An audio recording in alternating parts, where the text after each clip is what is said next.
Astaghfirullah. Bismillahirrahmanirrahim. Assalamualaikum warahmatullahi wabarakatuh. Alhamdulillah wassalatu wassalamu ala Rasulillah wa ala alihi wa sahbihi wa mawalah wa la hawla wa la quwwata illa billahi wa ba'du.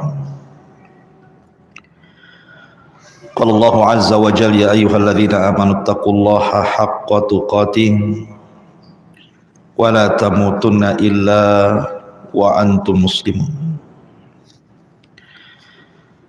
Fa inna asdaqal hadithi kitabullah wa khairal huda huda Muhammadin sallallahu alaihi wasallam wa syarrul umuri muhdatsatuha wa kullu muhdatsatin bid'ah wa kullu bid'atin dhalalah wa kullu dhalalatin finnar.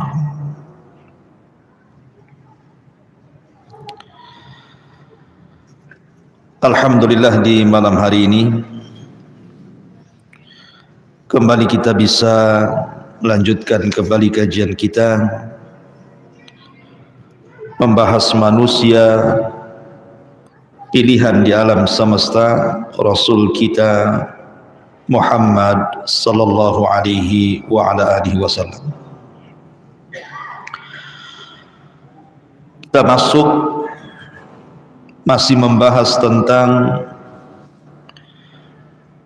upaya orang-orang Quraisy untuk menjegal dakwah Nabi sallallahu alaihi wasallam dengan berbagai macam upaya.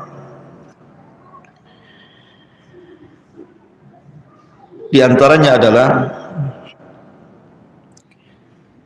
orang-orang musyrik tanazul, berusaha untuk merendah kepada Rasul dengan cara membuka dialog. Diutuslah pembesar mereka menghadap Nabi sallallahu alaihi wasallam. Kemudian mereka mengatakan, "Ya Muhammad, ta'budu alihatana sanatan wa na'budu alihataka sanatan."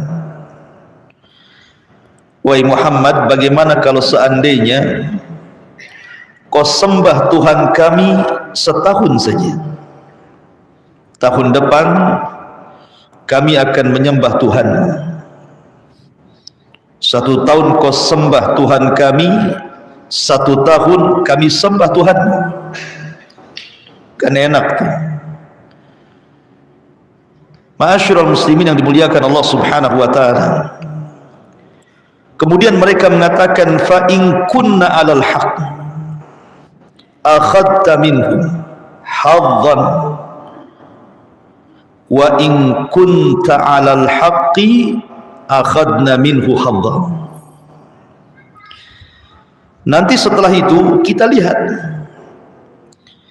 kalau rasa-rasanya agama kami lebih benar dibandingkan agama dirimu, kau ikut kami.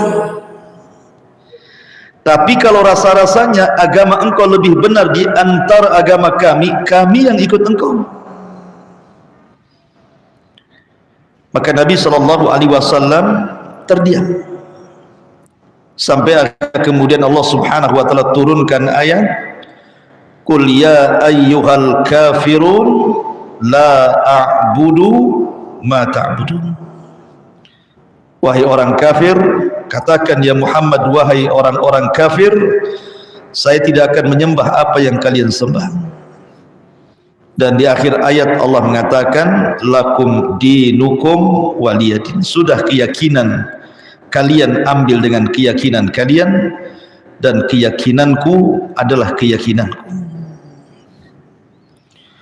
Ma'asyiral muslimin yang dimuliakan Allah azza wa jalla, kenapa Rasul menolak? Tidak mau kemudian mengikuti saran orang-orang musyrik ini. Karena agama Nabi SAW itu agama tauhid. Jangankan nyembah Tuhannya orang musyrik setahun, Nyembah sekali saja sudah rontok tauhidnya itu. Jangan 1 tahun sembah Tuhan orang-orang musyrik, sekali saja nyembah rontok semua tauhid. La in asyrakta la yahbatanna amaluka wa la takunanna minal khasirin. Kalau engkau melakukan kesyirikan, la yahbatanna amal, tentu amal kalian akan hancur dan engkau akan menjadi orang yang rugi. Dan inilah akidah namanya. Ma'asyiral muslimin yang dimuliakan Allah Azza wa Jalla, akhirnya kemudian orang-orang musyrik pun tidak berhasil. Mulailah mereka mencari cara lain.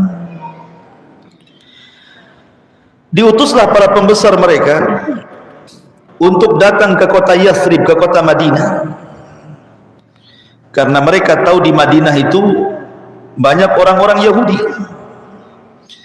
dan orang-orang Yahudi itu diturunkan kitab. Siapa tahu ada informasi dari ahlul kitab Madinah tentang Rasul sallallahu alaihi wasallam. Berangkat mereka, kemudian mereka bertanya kepada pembesar Yahudi Madinah dan mengatakan, wahai para pembesar Yahudi di negeri kami Mekah, ada orang yang tiba-tiba ngaku nabi, percaya enggak kalian? Maka kata pembesar Yahudi, gini saja, berikan kepada dia 3 soalan. Kalau dia sanggup menjawab, memang dia nabi. Kalau dia tidak sanggup menjawab, dustakan kenabiannya.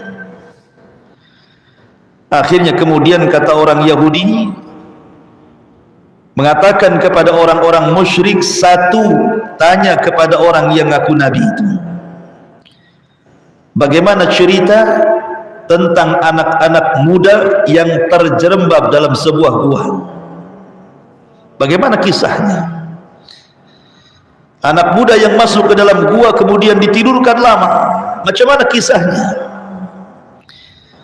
Kemudian yang kedua, tentang seorang raja yang keliling dunia berdakwah tauhid,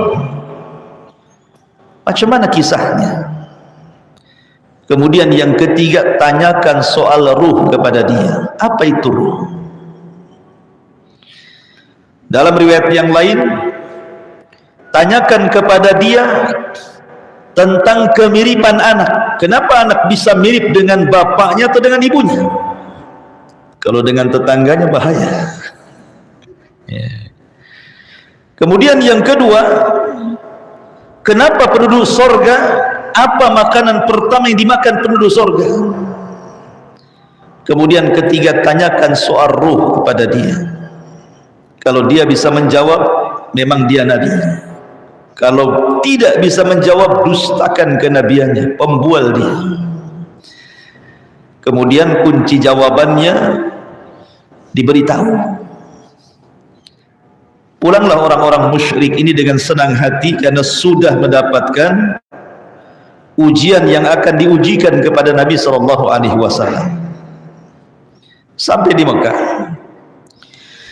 mereka datang kepada Nabi SAW dan mengatakan, ya Muhammad, kami akan beriman asal syaratnya engkau jawab 3 pertanyaan kami. Ketika mereka mengatakan akan beriman, ikhwan, Rasul langsung senang, karena Rasul itu menginginkan hidayah kepada orang-orang Quraisy itu, sehingga Rasul lupa mengucapkan kalimat insya Allah ketika hendak memberikan jawaban. Harusnya Rasul mengatakan insya Allah besok jawabannya, harus begitu ya. Tapi Rasul saking senangnya mengatakan ghadan al-jawab, besok jawabannya. Kenapa tidak hari itu juga Rasul kasih jawaban?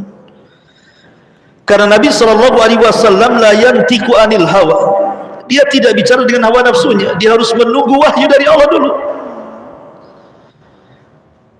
Kalau memang turun wahyu, baru Nabi jawab.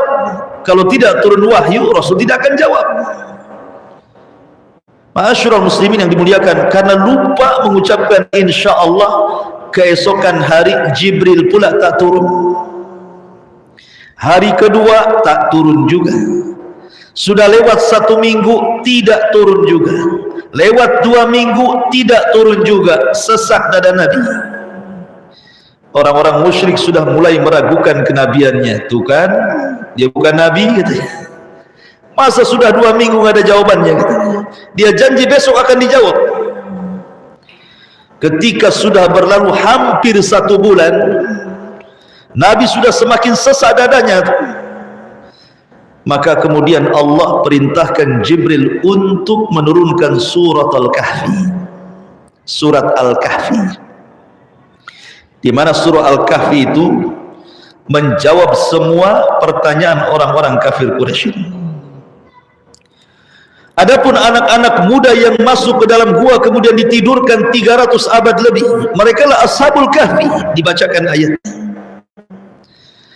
Adapun kemudian seorang raja yang berkeliling dunia untuk berdakwah mendakwahkan tauhid, dialah Dzulqarnain, disebutkan ayatnya. Adapun ruh, maka Allah berfirman, yas'alunaka 'anir ruh qulir ruhu min amri rabbi wa ma utitum minal ilmi illa qalila. Mereka bertanya-tanya kepadamu soal ruh. Katakan ruh itu urusan Rabbku, karena Allah tidak banyak memberikan ilmu kecuali sedikit kepada aku. Tidak tahu, itu urusan Allah. Dalam riwayat, adapun yang kalian tanyakan soal anak, kenapa pula mirip bapa dan ibunya? Maka Nabi SAW menjawab, tergantung hormon keduanya. Kalau sperma suami mengalahkan sperma istri, berarti akan mirip bapaknya. Kalau sperma istri mengalahkan suaminya, maka akan mirip ibunya. Ini kalau 50-50, alah mirip keduanya lah kan itu. Dari pusar ke atas mirip bapaknya, bisa saja kan itu. Ma'asyiral muslimin yang dimuliakan Allah Azza wa Jalla. Adapun soal penduduk sorga, apa yang pertama kali dimakan penduduk sorga? Kata Rasul, kabidil hut, hati ikan paus.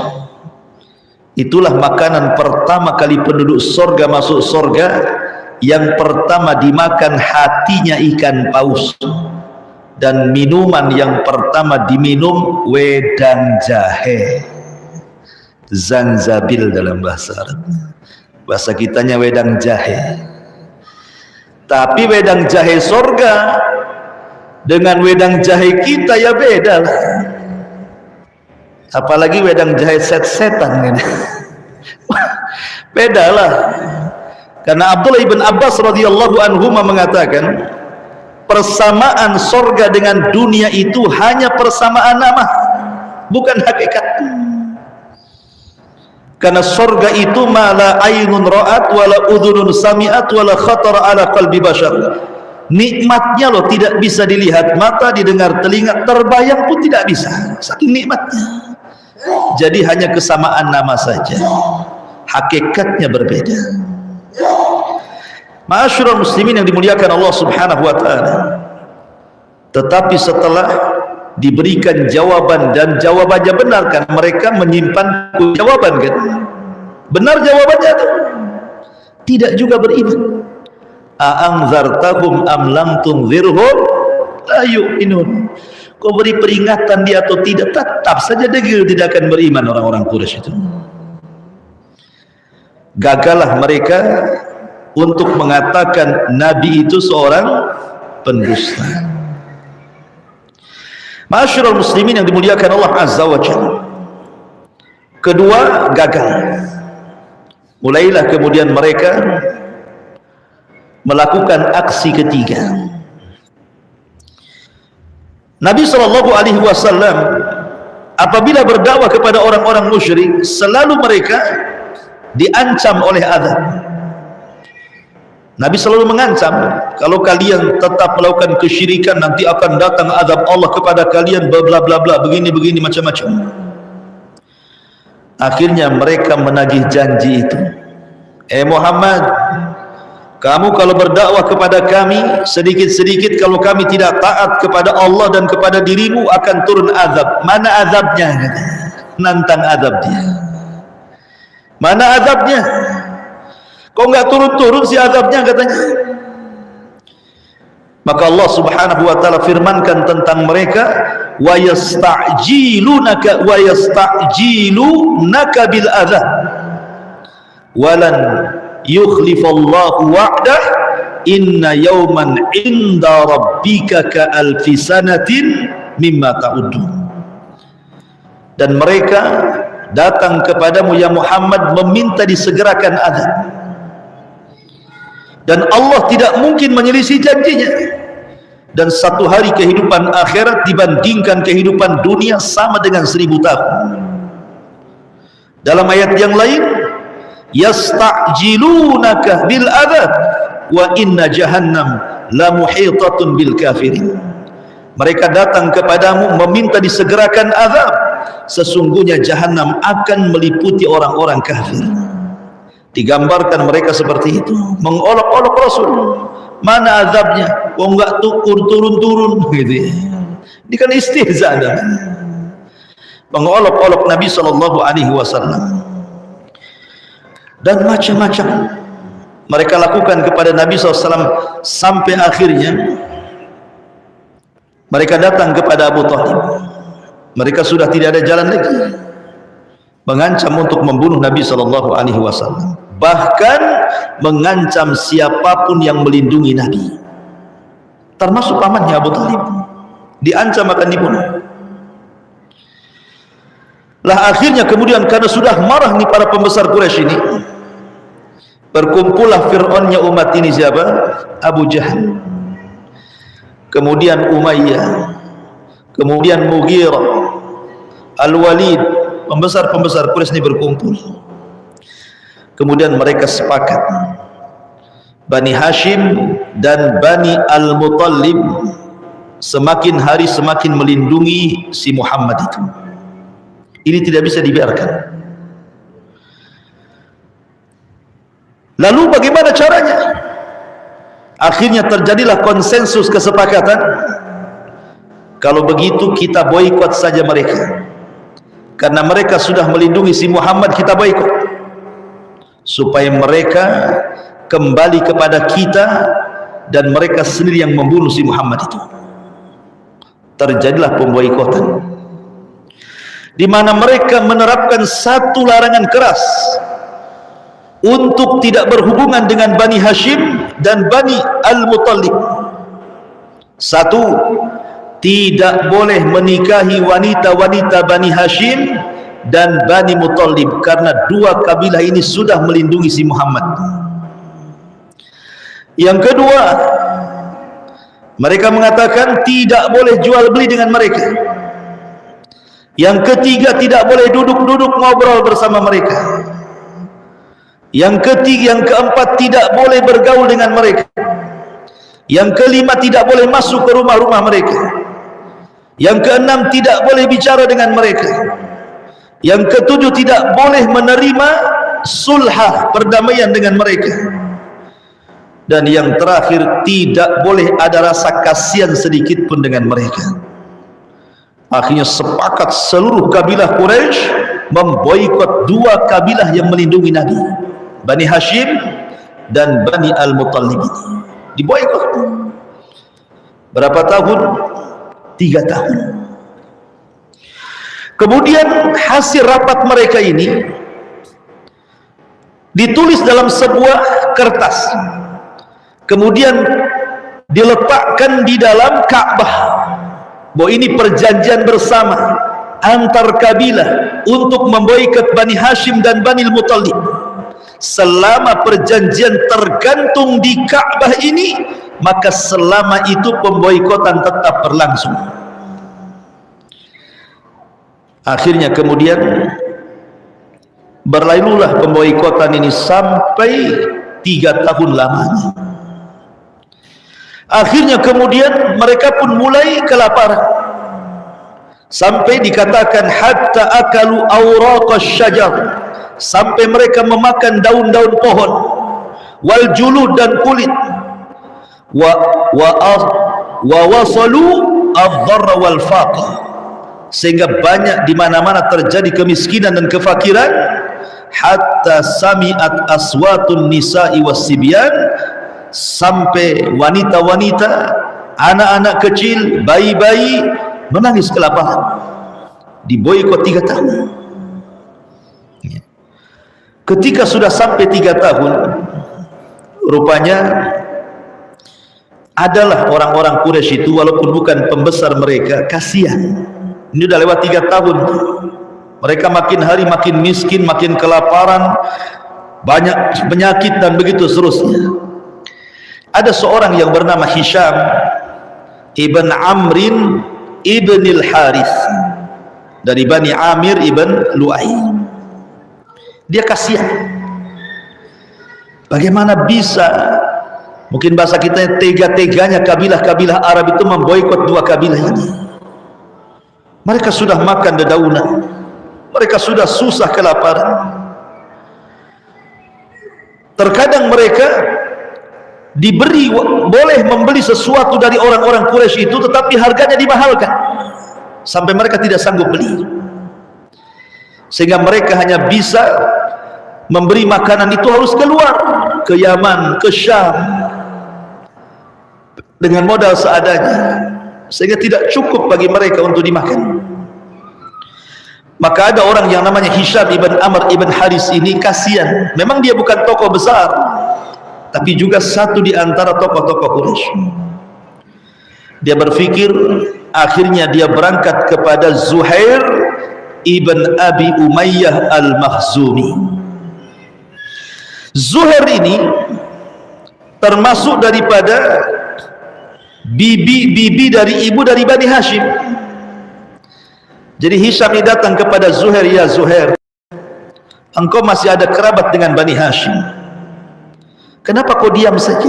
Kenapa kau tidak tolong mereka? Bergeraklah, tolong saudaramu itu. Kata Zuhair, ya Hisham, macam mana aku akan nolong mereka? Aku sendirian. Kalau kau bisa, carikan kawan.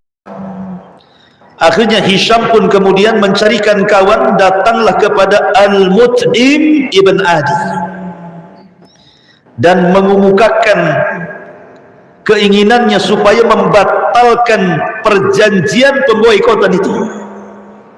Akhirnya Mut'im ibn Adi setuju. Kata Mut'im bin Adi, cari lagi yang bisa mendukung kita. Akhirnya Hisham pun kemudian mencari lagi, datanglah kepada seorang yang bernama Bukhtari ibn Hisham, dan dia pun setuju. Kemudian disuruh mencari orang lagi yang sepaham dengan dia. Maka Hisham pun berangkat kepada Zam'ah ibnul Aswad, ayah daripada Saudah bintu Jam'ah, istri Nabi. Akhirnya setuju juga. Kemudian terakhir datang kepada Suhaib ibn Abi Umayyah, akhirnya setuju juga. Ketika sudah ada 5 atau 6 pembesar ini setuju untuk pembatalan pemboikotan itu, akhirnya Hisham ibn Amr ibn Haris ini mengajak teman-temannya untuk tawaf di Ka'bah. Setelah tawaf, maka mereka berteriak, ya ma'syara Quraisy, sesungguhnya perjanjian ini kezaliman, sebaiknya dihapuskan, biarkan Bani Hashim dan Bani Muttalib bebas. Datang Abu Jahal, si Fir'aun ini. Apa kata Abu Jahal? Kadzabta, dusta engkau, wallahi la tusyak, demi Allah tidak boleh perjanjian itu dirobek. Berkata Jam'ah dan mengatakan, anta wallahi akdzab, kalau kami dusta, engkau lebih pendusta wahai Abu Jahal, katanya. Mulai lawan-lawanan sesama mereka. Akhirnya kemudian yang lain mengatakan, engkau benar, memang Abu Jahal itu sangat pendusta. Yang lain mengatakan, iya benar dia pendusta. Yang lain mengatakan, iya benar pendusta. Kan sudah ada rapat sebelumnya. Akhirnya Abu Jahal dikeroyok lah kan. Kemudian Abu Jahal akhirnya bertanya, oke, apakah engkau sudah mengikuti agama si Muhammad? Mereka mengatakan, tidak ada urusan kita dengan agama dia, ini urusan kemanusiaan. Tiba-tiba Abu Talib datang. Ketika mereka sedang berdialog itu, Abu Talib datang. Apa kata Abu Talib? Ya Aba Jahlin, wahai Aba Jahl. Sini saya ingin ngomong, kata Abu Talib. Anak saudaraku, maksudnya Nabi SAW, ingin menghabarkan kepada kalian lewat diriku. Sesungguhnya perjanjian itu sudah terrobek dengan sendirinya. Allah Subhanahu wa Ta'ala sudah mengutus rayap-rayap dan memakan kertas perjanjian itu sehingga tidak tersisa kecuali Ismullah. Oh, kaget mereka. Dan selama ini kan tidak tahu itu perjanjian itu sudah robek atau tidak kan itu. Ini kan baru keinginan. Ya. Maka kemudian orang-orang ini mengatakan, ayo kita lihat sama-sama.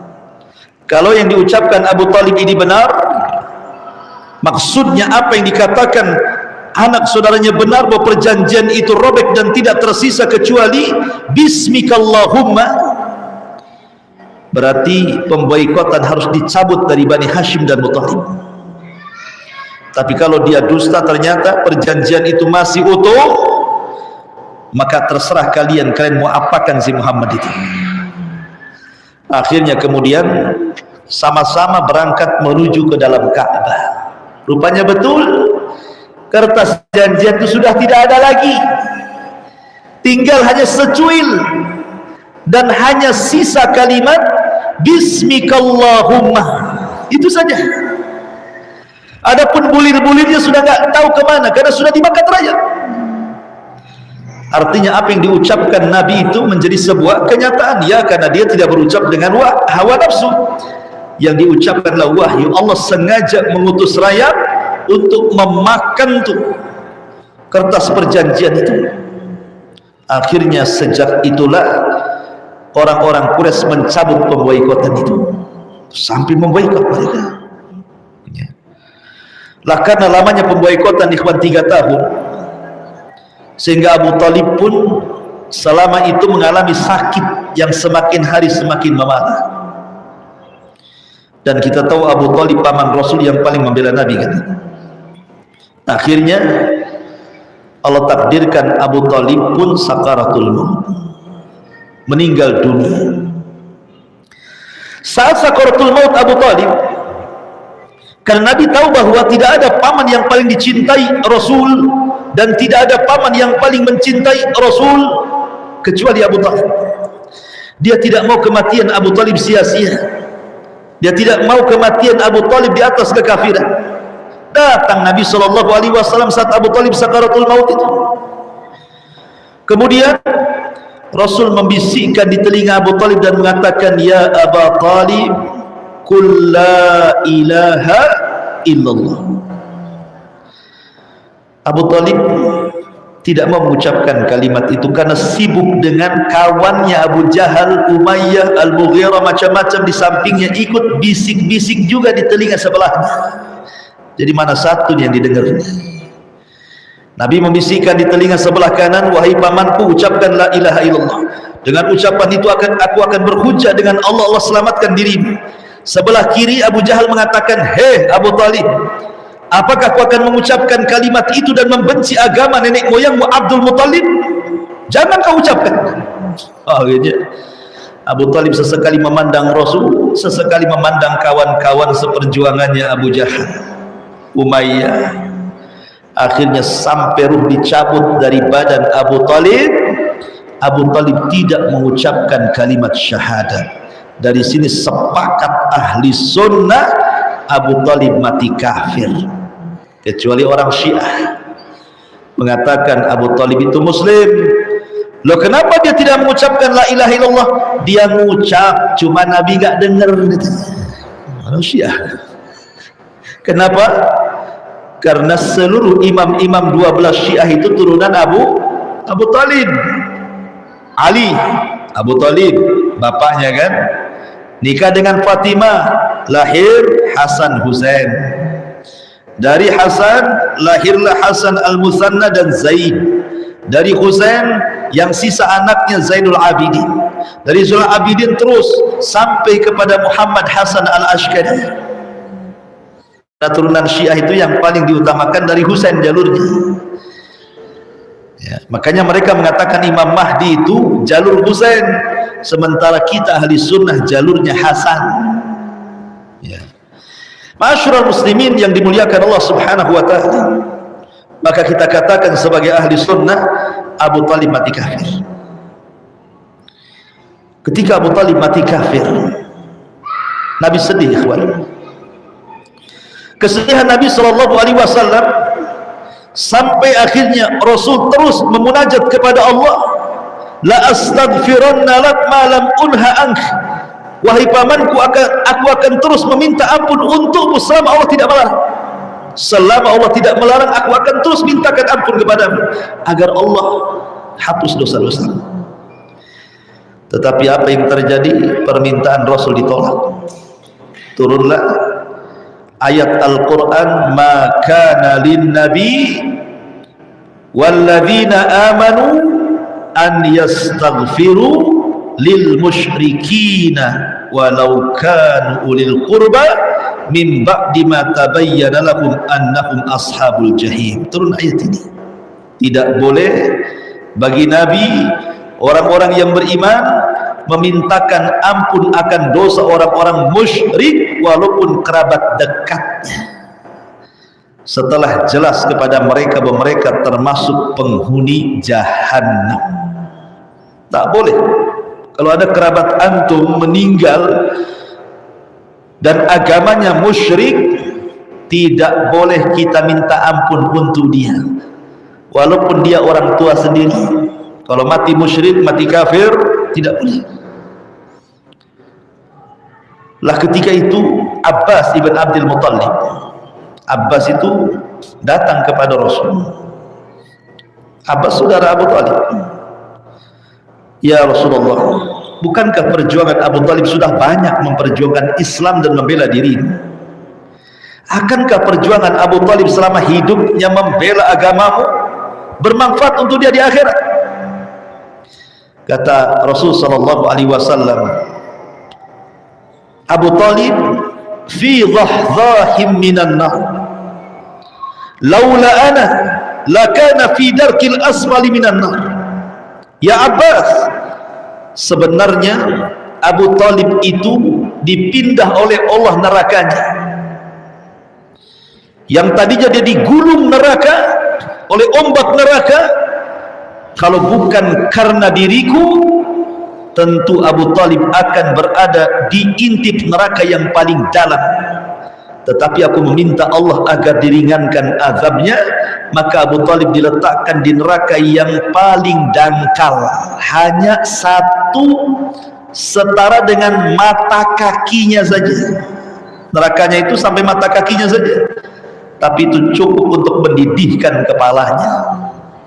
Satunya dapat syafaat orang kafir hanya Abu Talib. Makanya Rasul mengatakan, kalau bukan karena diriku, tentu dia sudah masuk ke neraka dan menempati intip neraka yang paling dalam.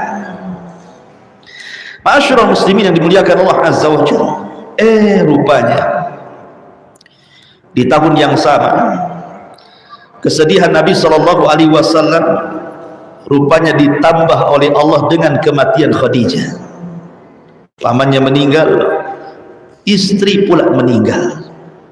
Ini penderitaan Rasul yang luar biasa, karena dua manusia ini yang selama ini memperjuangkan dakwah Nabi. Abu Talib dengan jabatannya sebagai pemimpin Arab, dan Khadijah dengan hartanya.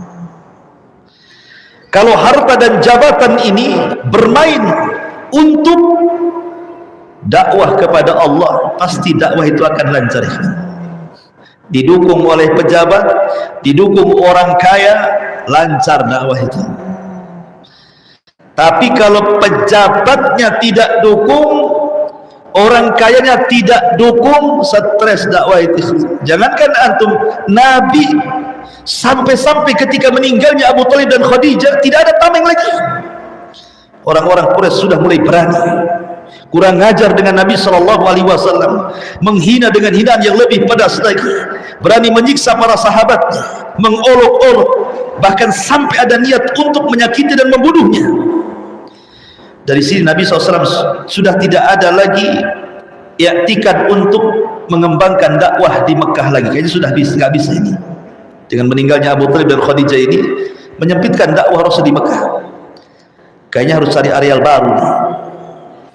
Akhirnya Nabi SAW terpikirkan untuk mencari areal baru. Berangkatlah Rasul ke mana?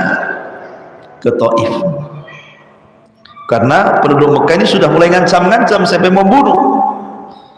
Sementara Rasul masih lemah, para sahabat juga masih lemah, mereka berusaha menyembunyikan keimanan.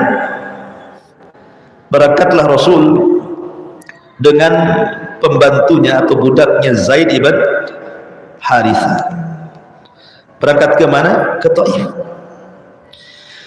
Sampai di Taif, pertama yang ditemui adalah 3 pembesar Taif, dan 3-tiganya adalah bersaudara. Pertama, Abdu Yalil ibn Amr ibn Umar Al-Thaqafi. Yang kedua, Mas'ud ibn Amrin ibn Umar Al-Thaqafi. Yang ketiga, Hubayb atau Habib ibn Amrin ibn Umar Al-Thaqafi. Rasul datang nih ketiga orang ini. Tapi apa jawabannya? Ketika Rasul mengatakan saya Nabi, saya Rasul, masuklah kau ke agama tauhid, tinggalkan sesembahan selain daripada Allah Azza wa Jalla. Masing-masing pembesar Taif ini ngomong. Apa ucapannya? Kalau engkau seorang Nabi, sudah kurobek kiswah Ka'bah itu. Enggak yakin kau seorang Nabi. Kemudian yang kedua mengatakan, demi Allah, aku tidak akan bicara selamanya dengan engkau. Sebab kalau seandainya kau memang seorang Nabi, maka kau lebih bahaya dibandingkan aku bicara dengan. Dan kalau memang kau bukan seorang Nabi, lebih lagi aku tidak akan bicara dengan kamu. Kemudian yang ketiga mengatakan, apakah tidak ada Nabi? Kenapa Allah harus memilih kamu? Katanya. Kenapa tidak Abu Jahal saja jadi Nabi? Gitu loh maksudnya. Kenapa enggak Abu Lahab saja jadi Nabi? Kau pula jadi Nabi katanya. Itu kan istihza, mengolok-olok. Maka Nabi SAW 1 hari di Taif ini berdakwah door to door ke rumah-rumah, ke penduduk-penduduk Taif. Rupanya 3 pemimpin Taif ini sudah merencanakan untuk menyakiti Nabi. Kemudian diprovokasilah orang Taif, mulai anak-anak, perempuan, orang tua, laki-laki, semua mengusir Rasul, sepakat diusir dari Taif. Yang anak-anak naruh duri, yang perempuan ikut melempari batu, yang laki-laki ngejar mentung, sampai Rasul dikejar-kejar oleh penduduk Taif, berjalan dan berlari 1 mil bersama Zaid, menghindari batu yang dilempar kepadanya itu. Diusir. Kalau antum jadi dai, kemudian pasti seperti Nabi, 100% saya yakin resign antum jadi dai itu. Resign enggak? Langsung resign jadi dai antum. Antum dakwah ke pulau, tiba-tiba orang pulau sudah pegang batu tuh. Ya kan? Berhentilah saya jadi dai. Bagus jadi tukang bangunan kan. Ya. Lihat bagaimana Nabi, kita berdakwah tidak pernah kayak gini. Kita ini dilempari dengan status saja udah stres kayaknya. Ya, baru dibully saja, baru dikata-katain saja sudah lemes kita ini. Ini belum batu, baru omongan saja, itu pun lewat status, bukan lewat omongan. Itu udah sakit hati tuh. Nabi betul-betul dilempari batu. Akhirnya Nabi lari sampai ke perbatasan Mekah. Rasul tidak bisa keluar, tidak bisa ke dalam. Coba bayangkan, mau balik ke Taif dilempari orang Taif, mau masuk ke Mekah nggak bisa karena orang Mekah ngancam bunuh. Mau kemana lagi coba Rasul itu? Dua-duanya berbahaya. Akhirnya Nabi SAW kemudian tinggal di perbatasan antara Mekah dan Taif, di kebun kurma. Rupanya malaikat Jibril melihat kasihan kepada Nabi. melihat iba. Macam mana seorang nabi dan rasul, orang mulia bisa ditolak, dilempari batu? Akhirnya Jibril datang membawa 2 malaikat penjaga Taif. Ayo kita mendatangi Muhammad sallallahu alaihi wasallam. Maka datanglah kemudian malaikat Jibril mengatakan, ya Muhammad, di samping kiri kananku adalah 2 malaikat penjaga 2 bukit Taif. Kau tinggal perintahkan saja 2 malaikat ini, biar 2 malaikat itu mencabut bukit Taif tadi, ditimpakan kepada penduduk Taif yang sudah kurang ajar kepada. Kalau itu di posisi kita, pasti antum iya lempar saja, kurang ajar mereka itu ya. Tetapi Nabi mengajarkan bagaimana as-sabru alal dakwah, sabar di atas dakwah, wa tawassaw bil haqqi wa tawassaw bis sabr. Apa kata Rasul? Allahumma hdi biqaumin fa innahum la ya'lamun. Enggak, aku hanya bisa berdoa kepada Allah, mudah-mudahan Allah berikan hidayah kepada mereka, karena mereka kaum yang tidak tahu aku ini seorang nabi. Kalau mereka nabi, tak mungkinlah mereka melempari batu kepadaku.